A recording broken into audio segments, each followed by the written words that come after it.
Welcome to the banker lamp. Please enjoy the video. You start by powering everything down properly, then restart so the controller and console resync. This clears many drift causes. Once done, check for and install any controller firmware updates in settings because software fixes can correct drift. Next, manually recalibrate the stick. Make slow circular movements and then press gently to center the mechanism. Repeat about 10 times. This helps dislodge debris and reseat internal magnets or sensors without opening the controller. You now perform more targeted external corrections. First, blow compressed air in short bursts around the stick base at different angles to expel dust. Avoid constant high pressure, which can push debris deeper.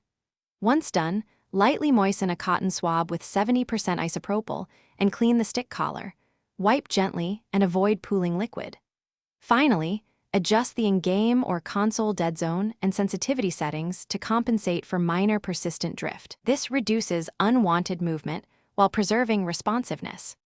You finish by thoroughly testing. Check menus, multiple games, and aim trainers to ensure drift is gone. If small drift remains, repair the controller and test wired with a different USB cable or port since wireless noise can mimic drift. Make sure to reset sensitivity after any change.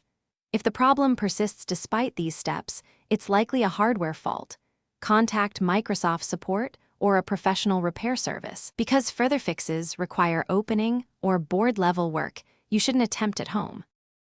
Thanks for watching. If this was helpful, leave a like and consider subscribing. See you next time.